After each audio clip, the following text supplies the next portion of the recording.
Scott. And I think as a perfect follow-up to Susan's last slide highlighting artificial intelligence as one of those future technologies, I would now like to talk about how we can use AI and how we are using AI today to unlock more resilience and more transparency in supply chains. Now, today's extremely global and interconnected supply chains are also extremely vulnerable to those shocks like COVID lockdowns, and I think we're seeing those effects still today. But also most recently the Ukraine war with shortages, production stoppages, questions around energy security, particularly in continental Europe, on the horizon. But there's also another trend that brings transparency to the forefront of the agenda, and that is the widening landscape of legislations and regulations around supply chain due diligence. The UK Modern Slavery Act really being one of the first quite narrow scope legislations, but in the meantime there's been a ton of new legislations coming online. Most recently the Uyghur Forced Labor Protection Act out of the US, requiring companies that are importing goods into the US to actually conduct due diligence around forced labor exposure to the Xinjiang region. But we also have the Norwegian Transparency Act, the German Supply Chain Act, and many others that are either already live or bound to become live legislation in the next couple of months. And all of those actually require understanding of the deeper supply chain and a way to analyze particularly human rights and environmental risks in those supply chains. But the picture at companies today looks quite different. I think 90% of companies that we talk to still use mainly static and reactive approaches to risk management. Around the stability of a supplier, they might use credit reports, internal KPIs around maybe supplier quality. Around ESG and human rights due diligence, they might use code of conduct, questionnaires. And around this crucial issue of multi-tier transparency, occasionally they use questionnaires, relying on their suppliers to provide this information. But what all of these approaches have in common is that while they are valid and not to be questioned fundamentally, they are still reactive and more or less snapshot information that we're dealing with. And they're not answering this really pertinent question, what risks are really happening right now and what risks are really affecting my supply chain on a day-to-day basis. And here we're talking about small-scale issues, and I think Susan also had it on her slides, labor unrest, accidents at suppliers, insolvencies at suppliers, but of course also these bigger scale events like geopolitical conflicts. And then we have this other category of risks around human rights, ESG compliance, child labor, environmental pollution, forced labor, and others. Lacking awareness around those critical issues in supply chains can have serious consequences. Production stoppages was one already mentioned, but there's also the reputational damage side of things. And of course, now with all of these new laws coming online, there's actually penalties over non-compliance. For instance, in the German Supply Chain Act and also the European draft, that will also affect UK companies active in Europe. It's 2% or up to 2% of annual revenues. It's actually similar to GDPR, quite stringent penalties. Now at Prewave, and this is now going a bit into the backstory of where we come from, we started working on this issue of how can we actually bring this transparency into supply chains already 10 years ago at the University of Technology Vienna. At the informatics department, we were thinking about how can we use AI and modern technologies to really make a difference here. And one of the breakthroughs for us came when we realized that most of those issues and critical risks are actually available in public data. We are producing more data than ever before, and many of those are available in those very local sources, local social media platforms, local regional newspapers. And that is where we basically come in with our solution. So today we use artificial intelligence that we developed already starting 10 years ago at the University of Technology Vienna to analyze those publicly available sources, so social media data, news media data, in more than 50 languages in order to get to those risks that are affecting our customers' supply chains on a day-to-day basis. One of our Reference customers is the Volkswagen Group. The Volkswagen Group uses Prewave since 2019 for several thousand tier 1 suppliers, but also for several thousand multi-tier suppliers. And this is actually the first step. It's a 4-step approach. The first step was actually to discover the supply chain down to the raw material level around 16 critical commodities. And these would be commodities like cobalt, leather, rubber, and commodities that are critical to the automotive supply chain. And I will get into how we do this discovery in a later slide, but right now what we then do as a second step is to monitor that supply chain with our technology and to provide highly prioritized risk alerting. So you can imagine if you're monitoring tens of thousands of suppliers, it's quite easy to be overwhelmed with the number of alerts and risks you would be highlighting.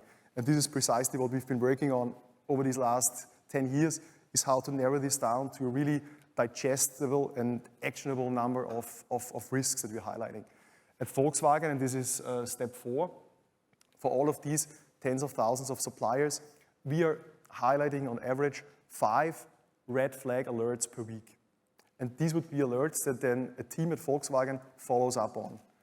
Follows up with the supplier, takes action on to mitigate those risks on a real-time basis. So out of tens of thousands of suppliers, getting to 5 actionable alerts per week is an achievement that we're quite proud of. During this project with the Volkswagen Group, they also did a benchmarking where they basically asked the question, so what is Prewave really finding and how good is it? They compared the alerts that we sent to them over a period of 1 year with information they received through other channels. This could be grievance mechanisms, whistleblower channels, findings from audits. And the result was that 95% of those issues from those more or less internal channels, we were also able to find in publicly available media data. But 50% of those issues more than 3 months before they received it through the internal channel. And the reason is that many of those issues in your supply chain, particularly around ESG relevant risks, they are well known on a local level at your supplier in South America, in Southeast Asia, wherever they may be, before they reach the central purchasing department, in this case in Wolfsburg. And we are kind of closing this gap, we are bridging this gap. But of course, risk management is much more than just highlighting risks, right? And therefore, we have been working very hard to move our clients and our solution along the risk management life cycle. So from using AI and alerting around identifying risks to also give them ways to actually evaluate those risks across all of their suppliers, right? Answering the question, so from all of my tens of thousands of suppliers, which ones are the ones I should focus on? Which are the most important ones? As a first step, we have implemented here a 360-degree scoring model that combines various types of data to arrive at an overall score for a supplier, a risk score in this particular case. We use country and industry scoring so that we can differentiate a supplier that may be active in the chemical industry in China with an elevated risk around health and safety issues or accidents from a services supplier somewhere in the UK with maybe a lower risk around those topics. Or we know based on regional awareness that this supplier is located in an earthquake-prone area. But we combine this with the first quarter of this chart, and that's the media score. And that is actually where we go back in time for each supplier and check them 5 to 10 years into the past to understand what has happened at that supplier in the last 5 to 10 years. So it's not just statistical information about, okay, it's a risky country, it's a risky industry. It's actually based on what has happened at that supplier. And those two types of information we combine into a cohesive risk score, in this case 47 of 100 points. And optionally, we can also add customer internal data. We can add audits and assessment results as well to the scorecard. And with this system, we are now working with customers to actually score their suppliers. And this allows us, because this is basically an automated process that uses AI, that we can score tens of thousands of suppliers in the matter of a few weeks. And this is, of course, what's critical to understand those risks and where are the hotspots in your supply chain. It's also critical around compliance with those legislations because those require you to run risk analysis, in the case of the German law, for instance, once per year, a risk analysis over all of your suppliers. And with this model, first focusing on country and industry risk, then focusing also on the media risks, we can run this analysis and basically arrive within, as I said, days or weeks at a map of those suppliers with elevated risks. And those would be then suppliers that we would suggest to take action. This is how it looks in the system. This is actually a screenshot from Prewave. What our customers end up with is basically a risk matrix, a classic risk and impact matrix, where we don't just highlight the risky suppliers, but we highlight the risky suppliers that are actually important to you. And they're important to you because they might be a single source supplier, because you have not a lot of stock with that supplier, it's hard to switch to another supplier. All of that, combined with a certain risk level, would move them up to the top right of that matrix. And those are then the ones that we focus on, and we actually recommend action to mitigate the risk with those suppliers. Qualify a second source, increase stock, all of those could be actions. And this then allows us to kind of close the loop, close the risk management lifecycle to not just identify risks, evaluate and prioritize them, but to also recommend actions to mitigate those risks and to provide dashboards to follow up on the progress and to actually see what is the impact of the actions you are taking. But that's all well and good, but now multi-tier. Yeah? So now going the step into the depth of the supply chain, because this is opening a new can of worms. Yeah? This is opening a new level of complexity, where we are not just doing this exercise around risk analysis for my first tier suppliers, but for the second, third, and fourth tier of suppliers. And this is, of course, super critical, particularly those regional risks that I highlighted earlier today, Ukraine, Taiwan. All of those issues are not just first-tier risks, they are really multi-tier risks. And it's important to understand what is your exposures on that level.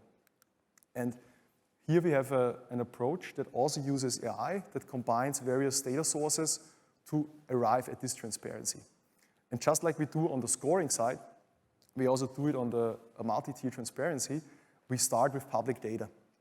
So we leverage public data to the utmost extent. Here we use customs and media data. I will highlight this in just a second. And we also predict supply relationships based on that public data. Then our customer has the option to actually add their own understanding, and in many cases our customers have some limited understanding about multi-tier suppliers around certain commodities they already mapped maybe some time ago. They can add this to the system, and then in the first step we approach suppliers to actually validate this information. But we never approach the supplier with a blank piece of paper asking them, please give us your suppliers, but rather we show them that we already know something. We already know possibly quite a lot, and we ask them to come on board to improve the quality of this information, to validate it. And that really gives us engagement also with the suppliers. Now, what publicly available data is there to get to this multi-tier transparency? On the one hand, we use media data. This is the same technology we use to identify risks in supply chains. We use to identify supplier-customer relationships. So there might be mentions around reference customers, press releases about supply agreements or key suppliers, or even we see it in annual reports, key suppliers are highlighted in certain areas. And that we can use and that we ingest and we load it into our systems. But the second source is actually even more important, and that's customs and bill of lading data. Around 30 countries in the world are publishing customs data. These are countries like the US, India, Brazil, Mexico, Ukraine, Russia, and many others that are actually publishing customs data. And based on that data, we get awareness around who is shipping what to whom. Millions of shipments that we have in our database that we can run analytics on and give our customers transparency into who their suppliers are. With that data, we are, for instance, running exposure analysis. This is the first thing we did after the Ukraine war broke out, is based on the first-tier suppliers of our customers, giving them an immediate report, where do your first-tier suppliers have exposures to Ukraine or Russia? So which of your first-tier suppliers are themselves heavily sourcing out of those regions? We have certain industries in the Ukraine, we have steel industry, we have cable harnesses and so on, and those issues were highlighted using that customs data. And most recently, we are doing the same thing around gas shortage exposure. So highlighting where are gas-exposed suppliers hidden in your supply chains. Your first tiers you might know, yeah, with some analysis many of you might have already done. Yeah. Which of your first-tier suppliers are heavily exposed to gas shortages because they use natural gas in the production process, either as a direct input or as a fuel to heat, basically, process heat in the production process. But we're going the next step because we have identified those most directly exposed suppliers, companies in the paper industry, ceramics and glass, plastics, petrochemicals, all of those companies located in those risk countries in Europe, Germany, Austria, Slovakia, and so on. But then we go the next step and we actually identify who are the most important customers of these suppliers. So, for instance, we see Nestle is actually buying a lot from gas-exposed suppliers because they're buying packaging materials, either plastics or paper packaging. And we see that they are actually quite heavily exposed to a gas shortage that might happen this winter. And here we have actually a general report, and I ask you to come by our booth. This general report is independent of your particular supply chains, but of course, we then also provide customer-specific reports once we know the actual tier 1 suppliers of our customers. And with that, I'm actually at the end of my presentation. I left the company introduction to the last slide. So as I founded in 2017, we currently are 60 employees, a bit more than 100 customers. You see some of the logos here. We raised 11 million euro Series A financing round, and I'm moving more internationally out of the German-speaking region of Europe, and I'm happy to be here, and yeah, looking forward to your questions if there are any. Thank you. Thank you so much.